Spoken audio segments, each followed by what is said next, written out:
Hello, YouTube. Alright then, just to clarify really quick, if you want to just listen to a book and not hear me talk at all, just go to the timestamp down below in the description. It'll skip you straight on over to where the book starts and where it ends.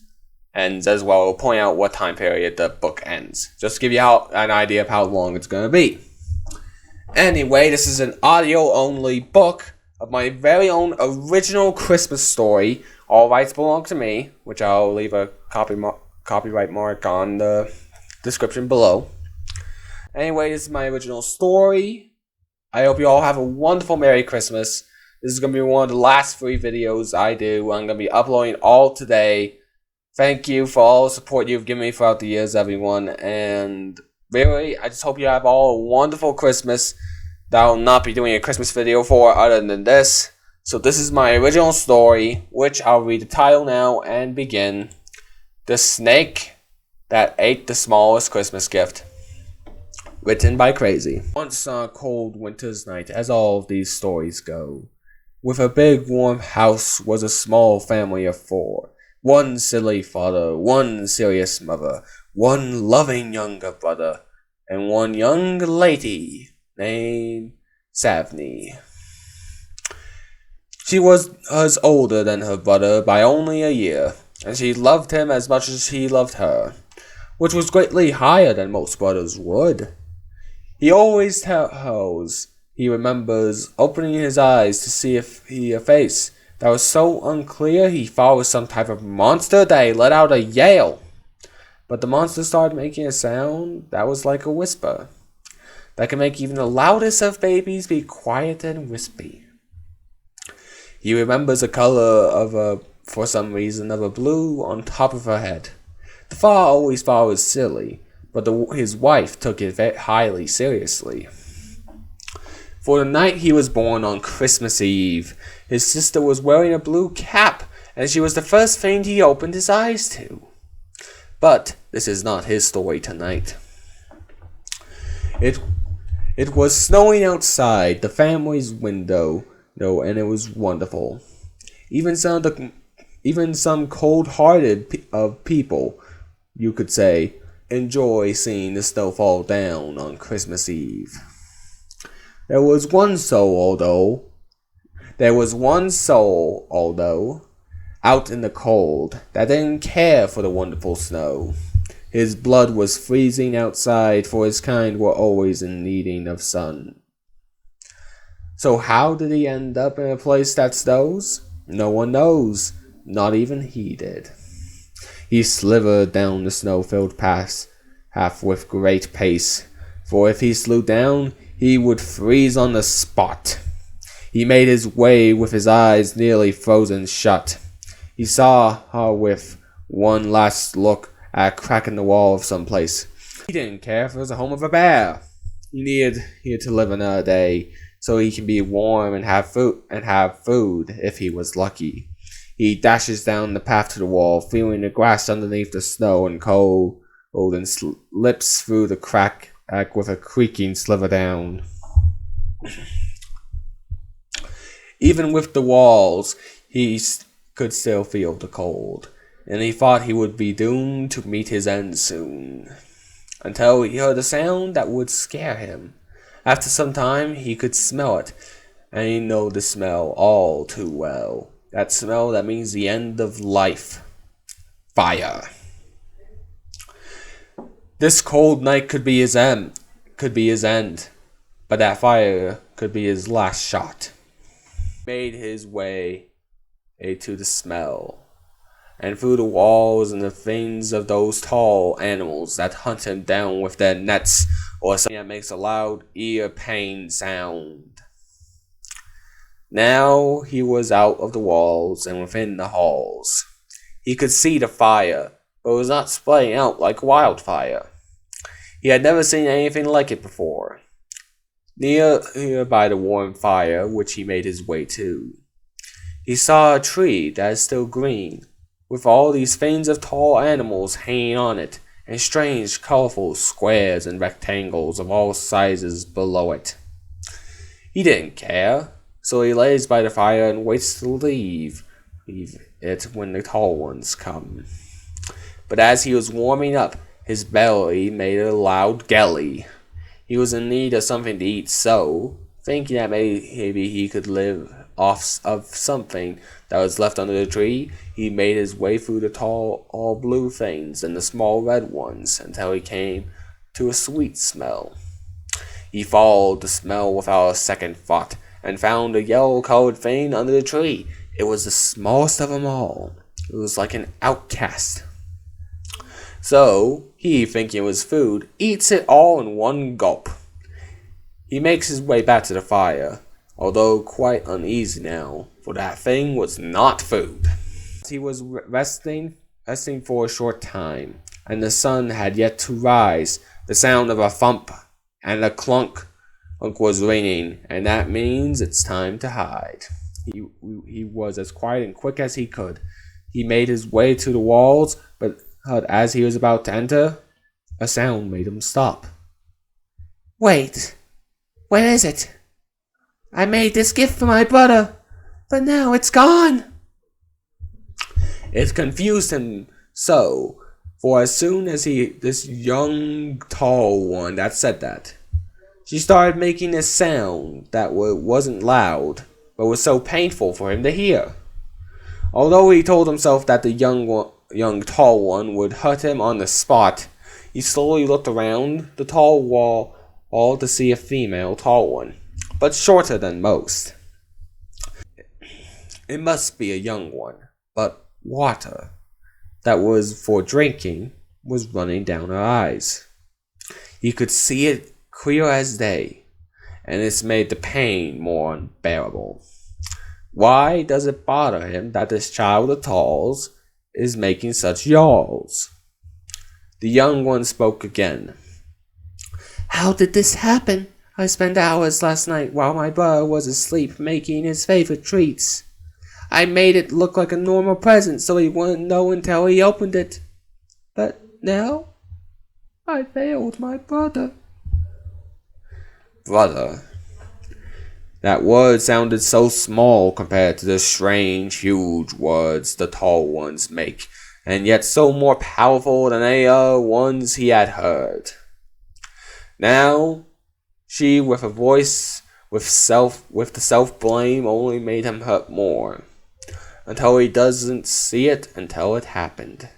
A tear rolled down his scales for the first time in his life. A snake with no name had cried.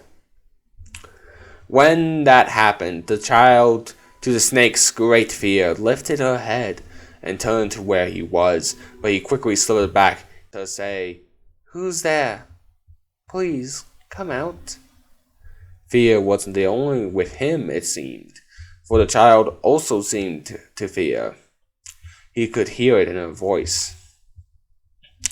So, knowing what needed to be done, he huffs and guffs with all his might, for he was not going to let this one small one cry. He was going to get out what he gulped, even if it made him yelp. With one final huff, the small horse yellow thing comes out through the damage, although damaged and unclean. That could be fixed, and thankfully the food was untouched. He grabbed it with his tail and is about to pull it along until he sees a young child staring at him. He could see that she was in tears again, but for some reason, it didn't feel like the tears of sadness. The child carefully comes to him. He lets her as he and the gift are picked up. When he hears a voice again, it's like an angel to him. Thank you. I am surprised. You must have had great pain outside. You must have been needing warmth and food, and you found it here. Although you had no reason to, you returned my gift for my brother to me. It must have hurt so. Let me help you get something to eat. I think you've been through enough. The snake smiles as the child takes the gift and fixes it up and brings him some meat. It was wonderful to eat. The gift was under the tree, and as he eats, she starts to talk to him. He learns her name is Savory. I struggle saying her name. My own story's name, character name, I can't say it. It's Saavni. Sorry. Name Siri, while her mother, as they call those who give birth to children, is Aurora. The father is Tantum, and finally the special brother to Savory is his name was Trace. The snakes learns of words and meanings, and some of the cares of humans, as Savy said they were called. Then she said, "And well, I mean that's all I really know. But thank you for getting my brother's gift out of your belly. That must have hurt." The snake nods his head with a firm nod of approval, but when he did, she gasps. "Wait, you can understand me?"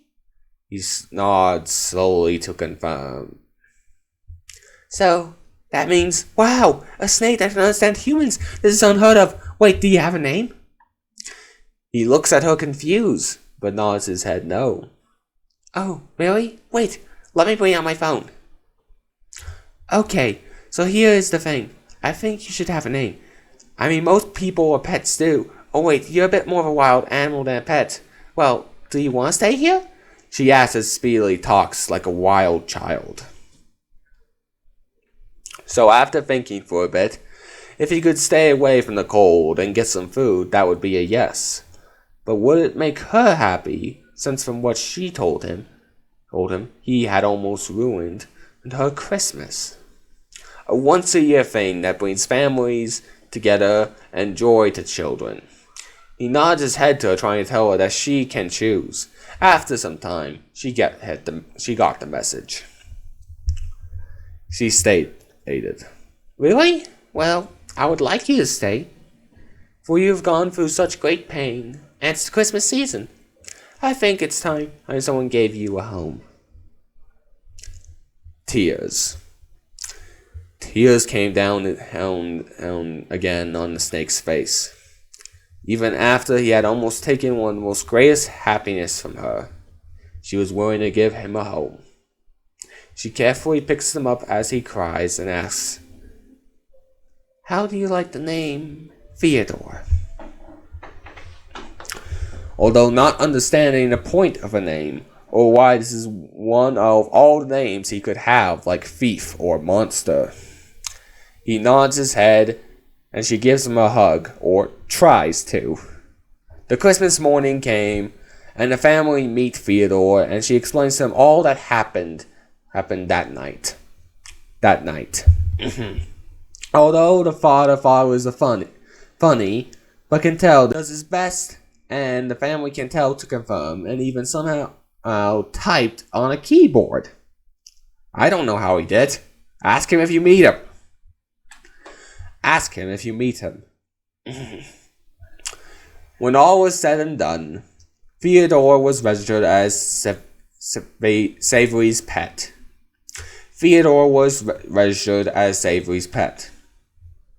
Although he had to get annoying needles put in his body, and these scans and health info. Seriously, do humans think all animals are dumb? After watching her go to school, do work, get her life rolling, seeing her wonderful birthday, and even getting one of his own, it was that time again.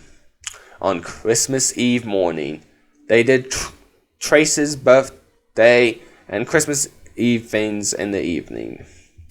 Theodore was there for it all. He even played a game of chess with Tantum, and the men lost. He still doesn't know how to get past his queen piece, and always loses his own. As everyone was going to bed, and Savory with her mother Allure, great mother foot going down made her go to bed. Once she was asleep and out cold like everyone else at this time of night. He made his way to the gate of his pen and opened it. What? You think a snake that can understand human language and play chess has stayed locked in a pen that easy? Ha! Anyway, he made his way out of Crazier's room and slithered down the stairs without a sound.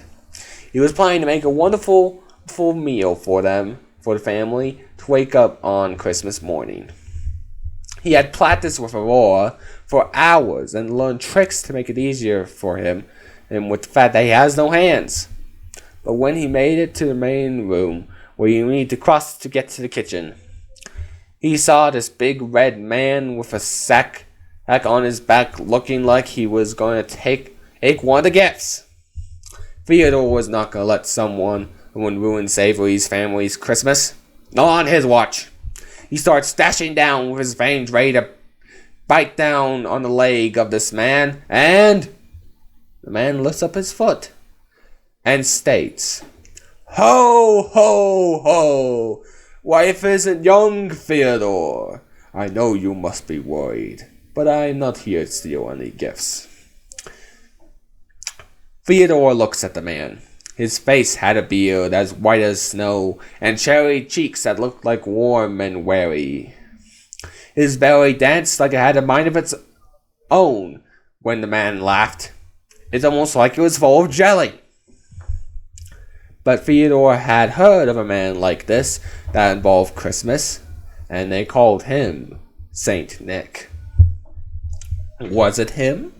Theodore was unsure, for many people had dressed up like this man, but not all are true.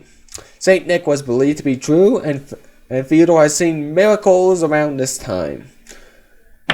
When the man spoke, now let me see. The man pulled out a list. It was long and old. It seemed that life came to it well when it came down. The man then started pulling up until he came to a halt. Then he reads, Theodore the Snake, real day of birth, December 24th, fourth year 2000 XX. Birth given by new family. April 21st, 20XX. Same day as the owner, Savory, who is a wonderful girl.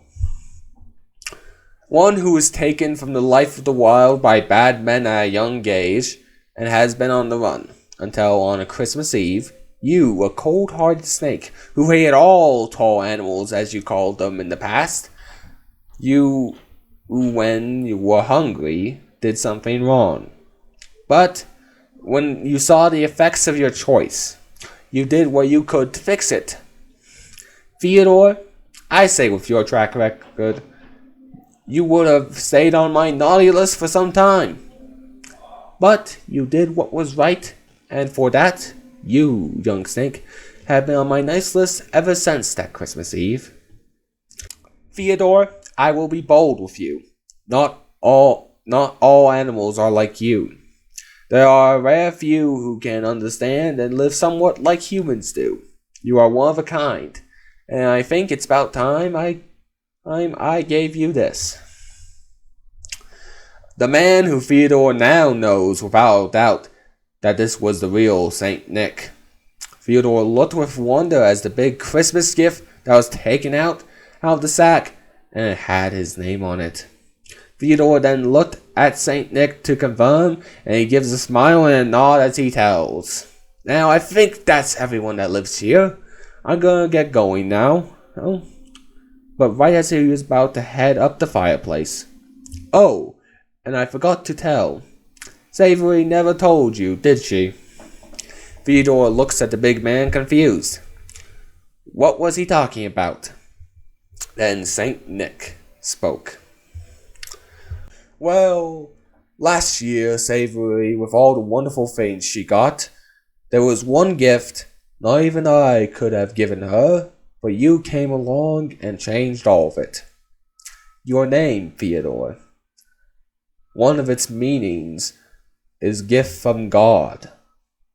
Ho, ho, ho. Merry Christmas, Theodore. Theodore had tears in his eyes. A third time, this one-of-a-kind girl had caused him to cry, and he was all for it. Theodore, as he hears Santa leave, puts his gift for him under the tree. He can wait for the morning. Right now, the best gift he can give is making sure that the family that he loves gets a wonderful Christmas meal. And if you wonder how I know this story of this snake, well, just ask Saint Nick. The end. Well, yeah, there's the original Christmas story for you that I totally found out about from Saint Nick. Totally. Yeah, no, I found a way to I'm not saying I know Saint Nick. He probably ignores all my Christmas loves because I asked for way too big gifts.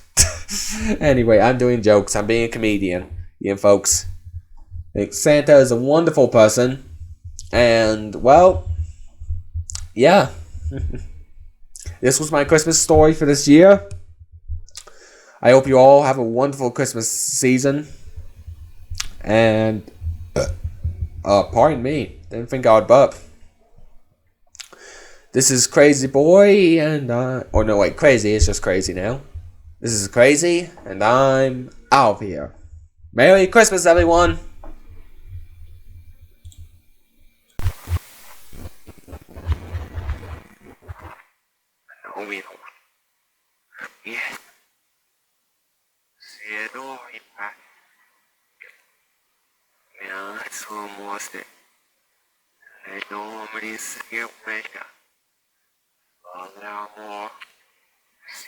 Zero, 7, 7.